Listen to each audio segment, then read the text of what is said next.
প্রিয় শিক্ষার্থীবৃন্দ, আসসালামু আলাইকুম ওয়া রাহমাতুল্লাহি ওয়া বারাকাতুহু। আমি মোহাম্মদ সুমন রাহাত আজ তোমাদের হিসাব বিজ্ঞান প্রথম পত্র এর অষ্টম অধ্যায় দৃশ্যমান অদৃশ্যমান সম্পদের হিসাব রক্ষণ এর ক্রমহ্রাসমান জের পদ্ধতিতে কিভাবে অঙ্ক করতে হয় আমরা আজকে সেটা নিয়ে আলোচনা করব। দেখো, বোর্ডে আমি একটা আগে থেকে ক্রমহ্রাসমান জের পদ্ধতির একটা অঙ্ক তুলে রেখেছি। এখন আমি অঙ্কটা করছি। রনি এন্টারপ্রাইজ 1 জানুয়ারি 2017 সালে 6,35,000 টাকায় একটি যন্ত্রপাতি ক্রয় করে। তাহলে 2017 সালের জানুয়ারি মাসের 1 তারিখে 6,35,000 টাকায় একটি যন্ত্রপাতি ক্রয় করে এবং যন্ত্রপাতিটির বহন খরচ 20,000 টাকা। তার মানে যন্ত্রপাতি কিনা হয়েছে 6,35,000 টাকা দিয়ে, আর এই যন্ত্রের বহন খরচ হচ্ছে 20,000 টাকা। যন্ত্রপাতিটির আয়ুষ্কাল হলো 8 বছর। এর আয়ুষ্কাল হচ্ছে কত বছর? 8 বছর। এবং আয়ুষ্কাল শেষে যন্ত্রপাতিটি ভগ্নাবশেষ মূল্য হচ্ছে 35,000 টাকা। ক্রমহ্রাসমান যে পদ্ধতি ব্যবহার করো। তাহলে দেখো, আমরা যে অঙ্কটা করব এই অঙ্কটা হলো ক্রমহ্রাসমান যে পদ্ধতি। আমাদের কোশ্চেনে ওরা বলে দিবে কোন নিয়মের অঙ্ক আমাদেরকে করতে হবে। তো এখানে বলেছে ক্রমহ্রাসমান যে পদ্ধতি। 2017 সালে জানুয়ারি মাসের 1 তারিখে 6,35,000 টাকা দিয়ে যন্ত্রপাতি ক্রয় করে। যন্ত্রটা যেখানে তুমি কিনেছো সেখান থেকে তোমার কারখানায় আনতে বহন খরচ হচ্ছে 20,000 টাকা। যন্ত্রপাতির আয়ুষ্কাল হলো 8 বছর। অর্থাৎ যার কাছ থেকে কিনেছো সে তোমাকে বলেছে এই যন্ত্রপাতিটা আপনি নিঃসন্দেহে 8 বছর ব্যবহার করতে পারবেন। 8 বছর পরে আপনি যদি বিক্রি করতে চান, আয়ুষ্কাল শেষে যন্ত্রপাতি ভগ্নাবশেষ মূল্য হবে 35,000 টাকা। এখন অঙ্কটা বলেছে ক্রমহ্রাসমান যে পদ্ধতি ব্যবহার করো। এবার করণীয় ক, অবচয়ের হার। খ, 2 বছরের অবচয় তালিকা প্রস্তুত করো। খ, 2 বছরের জাবেদা দাও, ব্যাখ্যার প্রয়োজন নাই। গ, মেশিন হিসাব প্রস্তুত করো। আমরা কতে প্রশ্ন করেছি, প্রথমে অবচয়ের হার। তো তোমরা জানো অবচয়ের হার দুই ভাবে বের করা হয়। একটা কোশ্চেনে যে টাকা গেলা আছে সেই টাকার মাধ্যমে, আর একটা হলো সূত্রের মাধ্যমে। টাকার মাধ্যমে বের করতে হলে আমাদের সময় লাগবে একটু বেশি, আর সূত্রের মাধ্যমে যদি আমরা বের করি তাহলে আমাদের তাড়াতাড়ি হয়ে যাবে। আমরা সূত্রটা ফেলি। 1 ভাগ আয়ুষ্কাল গুণ 100 গুণ হচ্ছে 2। আমরা যদি 2 দ্বারা গুণ না করি তাহলে এর নাম হবে সরলরৈখিক পদ্ধতি, আর যখনই আমরা 2 দ্বারা গুণ করব তো এর নাম হবে ক্রমহ্রাসমান জের পদ্ধতি। তো দেখো, 1 ভাগ আয়ুষ্কাল, তাহলে এই অঙ্কতে আমরা আয়ুষ্কাল পেয়েছি কয় বছর? 8 বছর। গুণ 100 গুণ হচ্ছে 2। তাহলে আমরা যদি কাটাকাটি করতে যাই ক্যালকুলেশন করে, তো তোমরা সরাসরি ক্যালকুলেটরে চলে যাবে। যদি ক্যালকুলেটরে না যাও তাহলে তোমরা এভাবে কাটতে পারো। এটার সাথে এটা যদি কাটতে যাও তাহলে হলো 4 4 25 হচ্ছে 100, 25 কে 25। অর্থাৎ আমাদের অবচয় আসছে কত পার্সেন্ট? 25%। তাহলে আমরা পেয়ে গেলাম অবচয় হলো ক্রমহ্রাসমান যে পদ্ধতিতে অবচয়ের হার হলো 25%। আমি তোমাদেরকে বলবো তোমরা যখনই অবচয়ের হার বের করবা তখন তোমরা সূত্রই প্রয়োগ করবা। বেশ কয়েকটা সূত্র রয়েছে, তার ভিতরে সবথেকে সোজা সূত্র হলো এইটাই, 1 / আয়ুষ্কাল গুণ 100 গুণ হচ্ছে 2। তো তোমরা যে কোনো একটা সূত্র ফেললে তোমাদের হবে। তো আমরা এই সূত্রটা ফেললাম, আমরা অবচয়ের হার পেয়ে গেলাম 25%। এবার বলেছে 2 বছরের অবচয় তালিকা প্রস্তুত করো। তাহলে আমরা লিখি 2 বছরের অবচয়ের তালিকা প্রস্তুত করা হলো। তো সরলরৈখিক পদ্ধতিতে যখন আমরা অবচয় বের করতাম তখন কিন্তু আমরা এইভাবে বের করতাম, কি সম্পত্তির সাথে খরচগুলোকে যোগ করতে হবে, ভগ্নাবশেষ মূল্যটাকে বিয়োগ করতে হবে, আর আয়ুষ্কাল দ্বারা ভাগ করা লাগবে। তাহলে আমরা সরলরৈখিক অথবা স্থির কিস্তি পদ্ধতিতে অবচয় পেয়েছি। কিন্তু যখন তোমাকে ক্রমহ্রাসমান যে পদ্ধতি বলবে এবং বলে দিবে অবচয় তালিকা প্রস্তুত করো, তাহলে তোমাদের অবশ্যই একটা বক্স করে করতে হবে। যদি বক্স ছাড়া তুমি করো তাহলে মানে হবে, কিন্তু সময় লাগবে বেশি। আর যদি বক্স নিয়ে করো তাহলে ইনশাআল্লাহ তাড়াতাড়ি তোমাদের হয়ে যাবে। এখন আমি তোমাদেরকে বক্সটা দেখাচ্ছি, দেখো।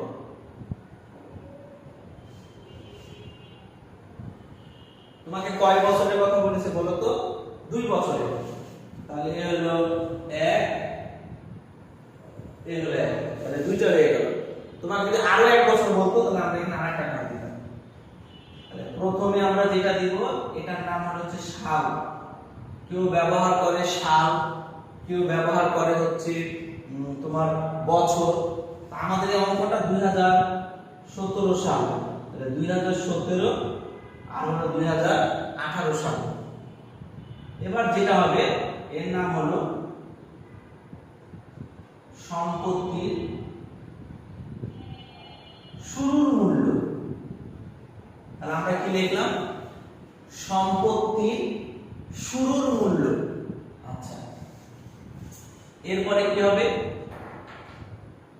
অবচয়ের হার। এরপরে কি হবে? অবচয়। এরপরে কি হবে? অবচয় সঞ্চিতি। এরপরে কি হবে? সম্পত্তি শেষের মূল্য।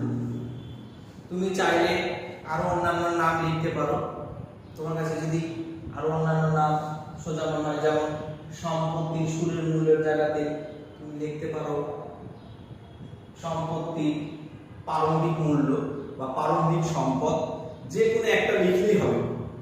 তাহলে আমি আবার বলছি, শুনুন। প্রথমে লিখতে হবে সাল, তারপর লিখতে হবে সম্পত্তির শুরুর মূল্য, তারপর লিখতে হবে অবচয়ের হার, তারপরটা হলো অবচয়, তারপরটা হলো অবচয় সঞ্চিতি, আর এটা হলো সম্পত্তির শেষের মূল্য। যখনই তোমাকে ওরা অবচয় তালিকা বলবে বা ক্রমহ্রাসমান যে পদ্ধতিতে যখনই তোমাকে বলবে 2 বছর বা 3 বছর অবচয় বের করতে, আমি তোমাদেরকে বলবো তোমরা এইভাবে বক্স এঁকে নিবা, তাহলে অঙ্কটা ইনশাআল্লাহ তাড়াতাড়ি হবে। তাহলে সম্পত্তির শুরুর মূল্যতে কত টাকা বসাবো? দেখো এখানে সম্পত্তির দাম হলো 6,35,000 টাকা, আর বহন খরচ হলো 20,000 টাকা। তাহলে 6,35,000 আর 20 তুমি যদি যোগ করো তাহলে তোমার আসছে 6 লক্ষ কত টাকা বলো তো? 55,000 টাকা। তাহলে এর হলো 6,20,000 35 আর হলো 20 6,55,000 আমরা বসিয়ে ফেললাম এখানে।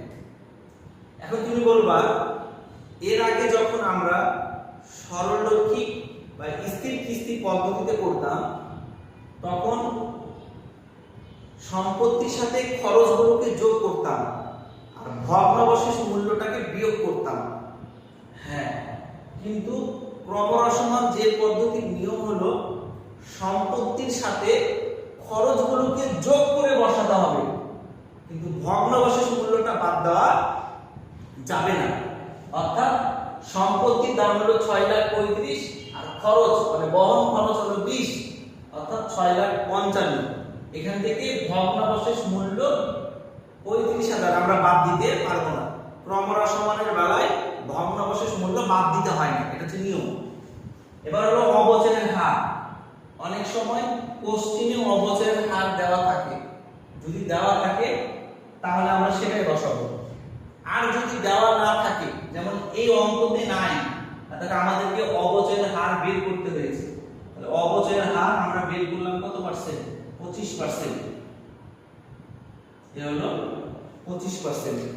অর্থাৎ যদি এই অঙ্কতে অবচয়ের হার বের নাও করতে বলে, তো মনে রাখবা অবচয়ের হার ছাড়া আমরা ক্রমহ্রাসমান যে পদ্ধতিতে অবচয় বের করতে পারবো না। তো অবচয় যদি বের করতে হয় তোমাকে অবশ্যই অবচয়ের হার বের করে নিতে হবে। আর অবচয়ের হার বের করার সূত্র বলেছি 1 / আয়ুষ্কাল গুণ 100 গুণ 2। ক্যালকুলেশন করে যেটা বের হবে সেটা অবচয়ের হারের এখানে বসাবো। এখন আমরা চলে যাই অবচয়। তাহলে 6,55,000 এর উপরে 25%। তাহলে এখন আমরা হিসাব করি 6,55,000 গুণ 25% করলে আমাদের আসছে 1,63,750। তখন এখানে বসাবো 1,63,750। এরপরে আসছে কি অবচয় সঞ্চিতি।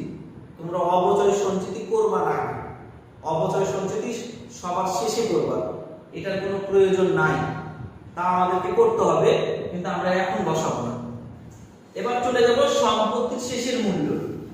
তাহলে সম্পত্তির শুরুতে ছিল 6,55,000 টাকা, আর আমার 2017 সালে মেশিনটা ব্যবহার করার ফলে আমার অবচয় হয়েছে, অর্থাৎ দাম কমে গেছে 1,63,750। 6,55,000 থেকে 1,63,750 টাকা আমরা এখন বাদ দিব। তাহলে 6,55,000 থেকে যদি আমরা বাদ দিই 1,63,750, তাহলে 4,91,000 4,91,250। দেখো, তাহলে সম্পত্তির শুরুতে ছিল 6,55,000, ওই বছর অবচয় হয়েছে 1,63,750। তাহলে 2017 সালের শেষে সম্পত্তির মূল্য হলো 4,91,250।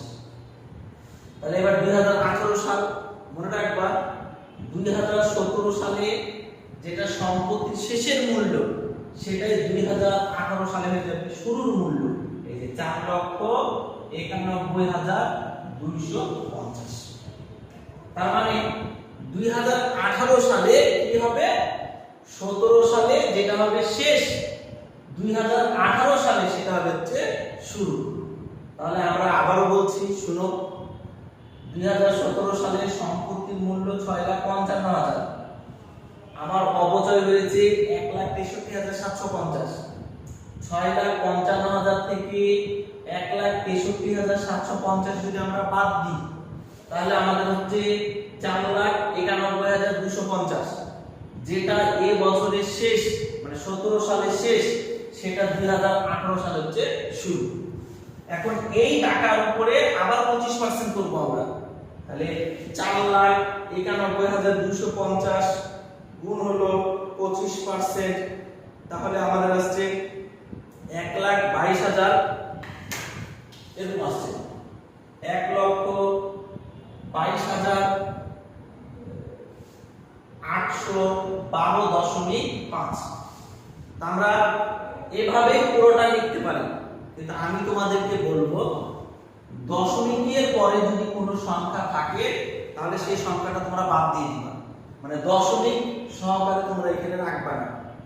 তো দশমিকের পরে সংখ্যা যদি বাদ দিতে হয় তাহলে 1,22,812 আছে, এ হয়ে গেল 13। এখন তুমি তোমরা বলবা যে এখানে 2 এর জায়গায় 3 কেন বসালে? দশমিকের পরে কোনো সংখ্যা যদি বাদ দিতে হয় তাহলে নিয়ম হচ্ছে যে সংখ্যাটা তুমি বাদ দিবা সেই সংখ্যাটা যদি 5 6 7 8 9 5 6 7 8 9 এর একটি কোনো সংখ্যা হয় তাহলে আগের সংখ্যাতে 1 যোগ করতে হয়।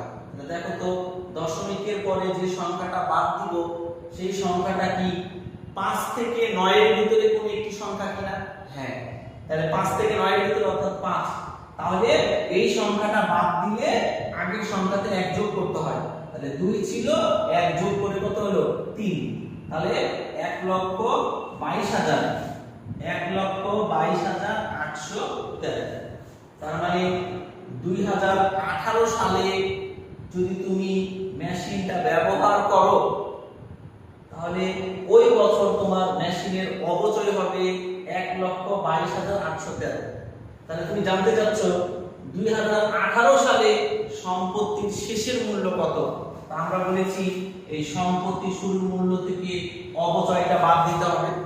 তাহলে এখন আমরা যাই 4,91,250 বিয়োগ 1,22,813, তাহলে আসছে 3,68,437, 3,68,437।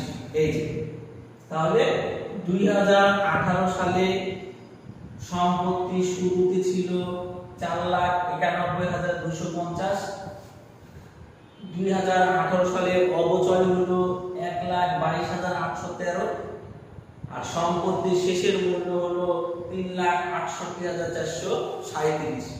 তাহলে কিভাবে বের করলাম? এই টাকার উপরে তুমি 25% করবা, করলে তোমার অবচয় বের হয়ে চলে আসবে। এবার সম্পত্তি শুরুর মূল্য থেকে অবচয়টা বাদ দিয়ে দিলাম, আমরা শেষের মূল্য পেয়ে গেলাম। আমার 2 বছর হয়ে গেল। আচ্ছা বলো, ওরা যদি আমাকে বলতো আরো 1 বছর করো, অর্থাৎ 2019 সাল করো, 17 18 19, তাহলে আমাকে যদি আরো 1 বছর করতে হতো বলো তো, তাহলে এই টাকাটা আমি এখানে লিখতাম না? এই 3,68,437, এই 3,68,437 এর উপরে পার্সেন্টেজ করতে হতো, করলে যে টাকাটা বের হতো সেটাই হচ্ছে আমার জন্য কি অবচয়। তখন আমি আবার কি করতাম? এইখানকার টাকা থেকে অবচয়টা বাদ দিতাম, তাহলে বাদ দিলে আমি পেয়ে যেতাম কি সম্পত্তির শেষের মূল্য।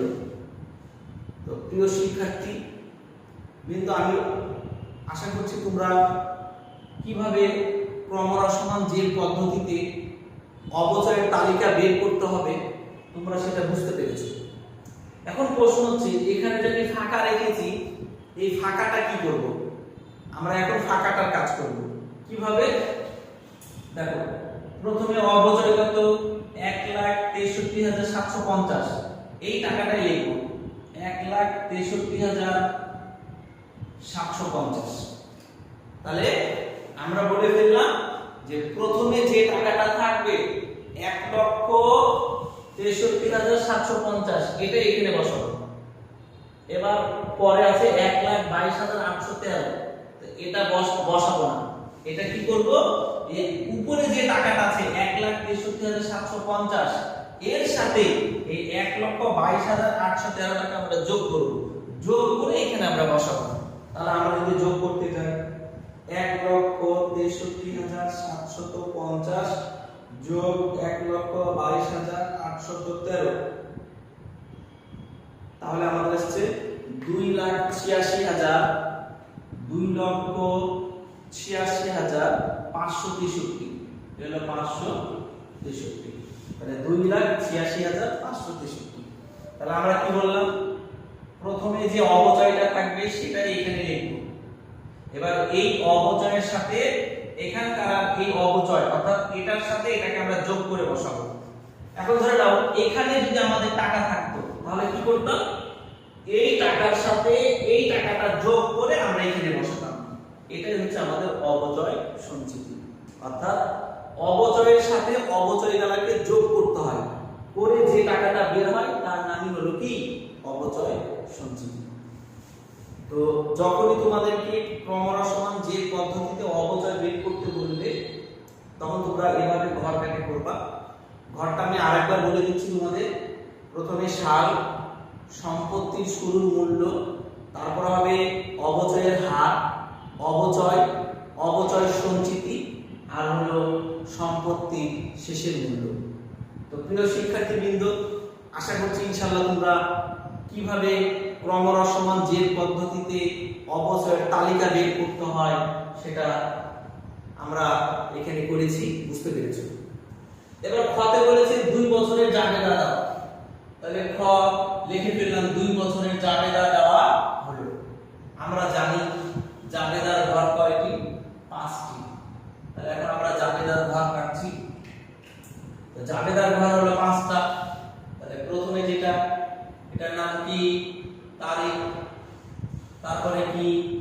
বিবরণ, তারপরে কি? খতিয়ান পৃষ্ঠা, তারপরে কি? ডেবিট টাকা, ক্রেডিট টাকা। ডেবিট ক্রেডিট লিখলেও হবে, ডেবিট টাকা ক্রেডিট টাকা লিখলেও হবে। তাহলে আমাদের 2 বছর হয়ে গেল। আমরা এর আগে যতগুলো অঙ্ক করে আসছি সেখানে আমরা বলেছি 1 বছরের জন্য কয়টা জাবেদা করতে হবে? 3টা জাবেদা করা লাগবে। তাহলে একটা মেশিন কেনার জন্য, 2টা অপচয়ের জন্য। তো তোমরা যারা প্রথমের ক্লাসগুলো দেখোনি অবশ্যই সেগুলো দেখে নিবা, তাহলে ইনশাআল্লাহ তোমাদের জাবেদা সম্পর্কে কোনো সমস্যা থাকবে না। তাহলে আমরা বলেছি 1 বছরে 3টা। তাহলে প্রথম জাবেদা যেটা হবে, তাহলে প্রথম জাবেদাটা আমরা লিখি। এখানে আছে যন্ত্রপাতি। তাহলে যন্ত্রপাতি হিসাব ডেবিট, নগদান হিসাব ক্রেডিট একটা। এবার হলো অপচয়। অপচয় হিসাব ডেবিট, পুঞ্জীভূত অপচয় হিসাব ক্রেডিট।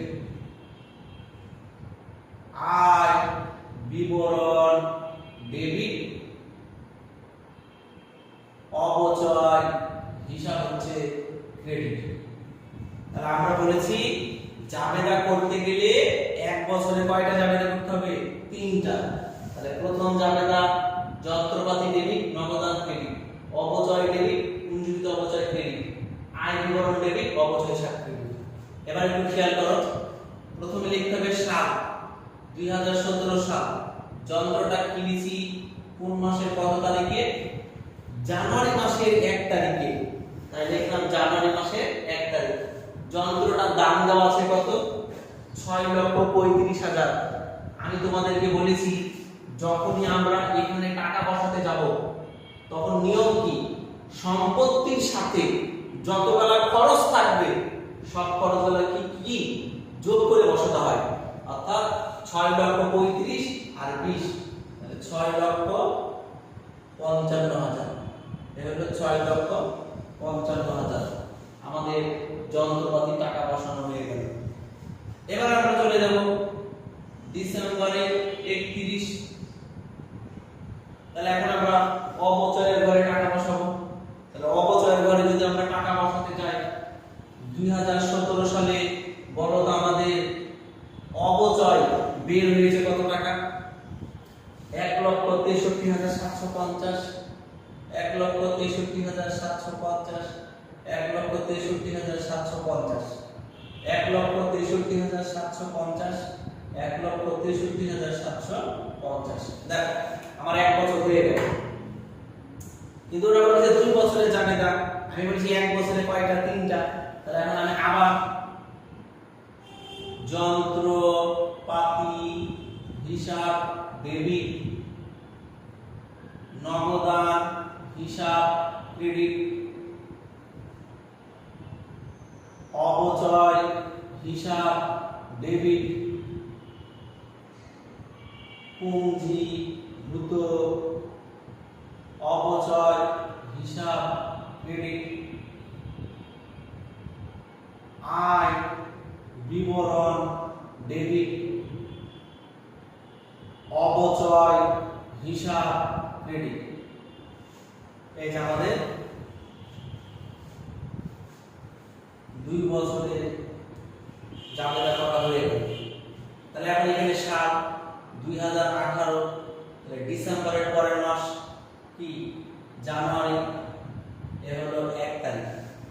এখন তুমি বলো যে 2018 সালে কোশ্চেনটা করে দেখো তো, তুমি কি 2018 সালে কোনো যন্ত্রপাতি ক্রয় করেছো? না, তাহলে তোমাকে এখানে ফাঁকা রাখতে হবে। তুমি বলবা এখানে যে 2018 সালে আছে 4,91,250, আরে ভাই এই টাকাটা তো 2018 সালে কোনো মেশিন কিনিনি, এটা হলো 2017 সালে মেশিনের টাকা। তো 2017 সালের মেশিনের টাকা এখানে বসবে না, তাহলে এখানে কি করতে হবে, আমাদের ফাঁকাই রাখতে হবে। এবার আমরা চলে যাচ্ছি অবচয়, ডিসেম্বরের 31। তাহলে 2018 সালে অপচয় বের হয়েছে কত? 1,22,813, 1,22,813, 1,22,813, 1,22,813, 1,22,813, 1,22,813। এখন প্রশ্ন হচ্ছে, যদি আমি 2018 সালে কোনো সম্পত্তি কিনতাম তাহলে আমার অপচয় কিভাবে বের করতাম? আচ্ছা, তোমাদের তাহলে বোঝার জন্য এখন আমি একটু বুঝাই। তাহলে ধরে নাও 2018 সালে তুমি 1 লক্ষ টাকা দিয়ে একটা মেশিন কিনেছো, তাহলে আগে যেটা সেটা থাকবে, কিন্তু যেটা ওই বছরে শেষ ওটা থাকবে, তার সাথে নতুন ভাবে তুমি যেটা কিনেছো সেটা টাকাটা আবার তোমাকে এখানে বসাতে হবে। অবচয় এই টাকার উপরে, আর 1 লাখ টাকার উপরে আবার 25% করতে হবে। তাহলে 1 লাখ টাকার উপরে 25% করলে কত আসছে? এ হলো 25,000। তখন তোমাকে এই 1,22,813 আর 25,000 এই দুইটাকে যোগ করতে হবে। তাহলে যোগ করলে 1,47,813। তার মানে তোমার এখন এখানে তাহলে 5,91,250। এই তাহলে 2018 সালে সম্পত্তি হলো 5,91,250, আর 2018 সালে অবচয় হয়েছে 1,47,813। তার মানে প্রথমটা হয়েছে 1,22,813, আর পরে তুমি যেটা কিনেছো তার হয়েছে 25,000, অর্থাৎ 1,37,813।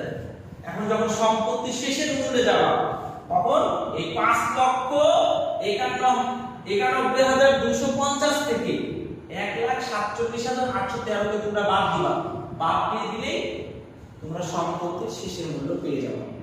তো দেখো, তখন যদি আমি 2018 সালে এইখানে এসে আমি 1 লাখ টাকা বসাতে পারবো, যে আমি 2018 সালে আমার যন্ত্রপাতি আমি নতুন ভাবে কিনেছি 1 লাখ, তখন এখানে বসাবো হচ্ছে আমি 1 লাখ। এবার তোমরা খেয়াল করো, তাহলে অবচয় কিন্তু আমাদের আর এটা বসবে না। তাহলে অবচয় কোনটা বসবে? তাহলে অবচয় বসবে এটা 1,47,813, 1,47,813, 1,47,813। আশা করছি তোমরা হয়তো বা বুঝতে পেরেছো। তো আমাদের এই 2018 সালে কি নাই, কোনো যন্ত্রপাতি নতুন ভাবে কিনে নি। এই যে 2 বছরের কথা বলেছে, আমরা 2 বছরের এখানে জাবেদা দিয়ে দিলাম। এবার ব মেশিন হিসাব প্রস্তুত করো। তাহলে মেশিন হিসাবটা কার করব আমি? মেশিন হিসাব মানে কি আমরা জানি, খতিয়ান করতে বলেছে। খতিয়ান কোন নিয়মে কিছু বলা নাই, তোমার কাছে যে নিয়মটা সোজা মনে হবে তুমি সেই নিয়মেই করবা। তাহলে আমরা মেশিন হিসাবের খতিয়ান আমরা করব কোন নিয়মে? চলমান জেড ছকে, কারণ আমরা জানি চলমান জেড ছকটা হচ্ছে সোজা বেশি। এটা হলো ব মেশিন হিসাব। খাতার এই মাথা থেকে ওই মাথার কত দাগ টানলাম, প্রথমে যেটা সেটা হলো তারিখ, তারপরটা হচ্ছে বিবরণ, জাবেদা পৃষ্ঠা, ডেবিট ক্রেডিট, ব্যালেন্স হচ্ছে ডেবিট, ডেবিট ক্রেডিট, ব্যালেন্স হচ্ছে ডেবিট আর হচ্ছে ক্রেডিট। এখানে লিখতে হবে হিসাবে কোড নট। তাহলে এখন আমরা খতিয়ানটা কার করব? মেশিনে। কত বছরের করব? জাবেদা, যেহেতু এখানে কোনো কিছু বলেনি তাই নিয়ম হচ্ছে জাবেদা যত বছরের করা হবে মেশিন হিসাবটা ঠিক তত বছরেরই করতে হবে। তাহলে এখন আমরা যাচ্ছি 2017। তাহলে দেখো আমাদের কোশ্চেনে লেখা ছিল যন্ত্রপাতি। যদি তোমাদেরকে গতে মেশিন হিসাব করতে বলে তাহলে তোমরা বুঝবা যে যন্ত্রপাতি যে জিনিস মেশিন একই জিনিস। যদি এখানে যন্ত্রপাতি বলে কোনো সমস্যা নেই, তাহলে যন্ত্রপাতি। কিন্তু যখন মেশিন তোমাদেরকে বলে দিল তো কোশ্চেনে দেখছিলাম আছে আমাদের কি যন্ত্রপাতি, কিন্তু করতে বলেছে মেশিন, তখন তোমরা বুঝে ফেলবা যন্ত্রপাতি যে জিনিস মেশিন হচ্ছে একই জিনিস। তাহলে এখন আমরা জানি তাহলে যন্ত্রপাতি হিসাব ডেবিট 6,55,000। তাহলে এখানে আমাদের উল্টা মাথা লিখতে হবে। তাহলে উল্টা মাথা কি? নগদান হিসাব। তাহলে আমরা বললাম এখানে আমাদের কি লিখতে হবে? নগদান হিসাব। মানে আমি যন্ত্রপাতি হিসাব করছি ডেবিট, ডেবিটের ঘরে টাকা, তাহলে আমাকে এখানে লিখতে হবে কার কথা? ক্রেডিটের কথা। ক্রেডিট কি লিখেছে? নগদান হিসাব। তাই আমরা লিখে দিলাম এখানে নগদান হিসাব। দেখো তো এই 2017 সালে এই তিনটা জাবেদার মধ্যে কোথাও কি যন্ত্রপাতি আছে? দেখছি যে নাই, কোথাও কিন্তু যন্ত্রপাতি নাই। তাহলে যন্ত্রপাতি যদি কোথাও না থেকে থাকে তাহলে আমাদের এটা কাজ শেষ। কিন্তু আমরা জানি যখনই 1 বছরের কোনো জাবেদা করব তখন আমাদের টাকাটাকে ব্যালেন্সের ঘরে পাঠাতে হবে।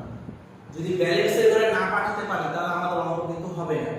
তাহলে ব্যালেন্সের ঘরে যদি পাঠাতে চাই তাহলে যেহেতু টাকাটা ডেবিট দিকে আছে তাই আমরা ডেবিটের ঘরে বসালাম 6,55,000 টাকা। আমাদের টাকা বসে গেল। তাহলে আমাদের 2017 সাল শেষ। এখন আমরা চলে যাব কত? 2018। আবার দেখো জানুয়ারি মাসের 1 তারিখ। দেখো তো 2018 সালে আমি কি কোনো যন্ত্রপাতি ক্রয় করেছি? আমি কিন্তু কোনো যন্ত্রপাতি ক্রয় করিনি। যেহেতু আমি কোনো যন্ত্রপাতি ক্রয় করিনি তাহলে আমার এখানে ফাঁকা।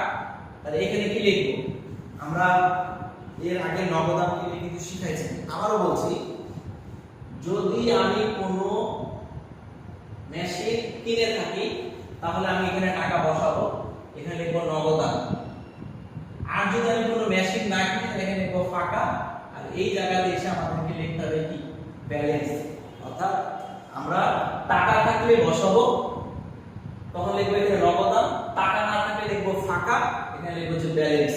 এবার খেয়াল করো তো এটা সাথে এটাকে যদি আমরা যোগ করি তাহলে আমাদের 6,55,000 টাকা আসছে। এই যে আমাদের 2 বছরের আমাদের মেশিন হিসাব করা হয়ে গেল।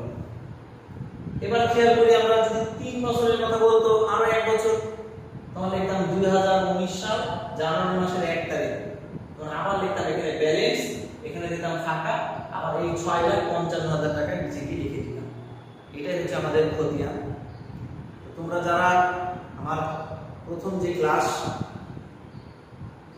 এই অধ্যায়ের প্রাথমিক আলোচনা 1 নাম্বার অঙ্ক, 2 নাম্বার অঙ্ক, 3 নাম্বার অঙ্ক যে অঙ্কগুলো তোমরা করেছো সেই অঙ্কতে কিন্তু আমরা খতিয়ান গেলা জাবেদা গেলা করাইছি। তোমরা ওই ক্লাসগুলো করবা, আশা করি ইনশাআল্লাহ বুঝতে পারবা। এখানেও যে আমরা করালাম আশা করছি তোমরা বুঝতে পেরেছো। অর্থাৎ আমি যদি কোনো মেশিন কিনে থাকি মানে যন্ত্রপাতি যদি কিনে থাকি তাহলে আমি টাকা বসাবো, আর যদি না কিনে থাকি তাহলে আমি বসাবো ফাঁকা। ফাঁকা মানে আমাকে লিখতে হবে এখানে ব্যালেন্স। দেখো 17 সালে আমি কিনেছি যন্ত্রপাতি, তাই যন্ত্রপাতি হিসাব ডেবিট, ডেবিটের ঘরে টাকা বসাইছি। আর এখানে উল্টা কথা লিখতে হবে কি? নগদান। আমরা নগদান লিখে ফেললাম, এর উল্টা কথা দিয়ে আমাদের এই টাকাটাকে ব্যালেন্সের ঘরে পাঠালাম। তোমরা বলতে পারো ক্রেডিটের ঘরে কেন পাঠালেন না, ডেবিটের ঘরে কেন পাঠালেন? ভাই টাকাটা ডেবিটের ঘরে আছে, তাই ডেবিটের ঘরে বসালাম। এবার 2018 সালে আমি কোনো যন্ত্রপাতি কিনিনি, তাই আমাদের জন্য এখানে হচ্ছে ফাঁকা। তখন ফাঁকা হলে এখানে লিখতে হবে কি? ব্যালেন্স দিয়ে আমাদের উপরে যে টাকাটা আছে সেই টাকাটাই নামবে। মানে যতবার ফাঁকা থাকবে ততবার লিখতে হবে ব্যালেন্স, আর ততবারই উপরে টাকাটা কেউ যদি আমাকে প্রশ্ন করে যে মেশিনের ব্যালেন্স কত টাকা, তখন আমরা বলবো মেশিনের ব্যালেন্স হচ্ছে 6,55,000 টাকা। প্রিয় শিক্ষার্থীবৃন্দ, আজকে আমরা যেটা শিখলাম সেটা ক্রম রসমান যে পদ্ধতি দিয়ে। তো আশা করছি তোমরা অঙ্কটা বুঝতে পেরেছো। কারো যদি কোনো জায়গাতে বুঝতে অসুবিধা হয় তাহলে আমাকে অবশ্যই কমেন্টস করে জানাও, আমি তোমাদের ইনশাআল্লাহ আবার বুঝিয়ে দেব। আজ এই পর্যন্তই। আসসালামু আলাইকুম ওয়া রাহমাতুল্লাহি ওয়া বারাকাতুহু।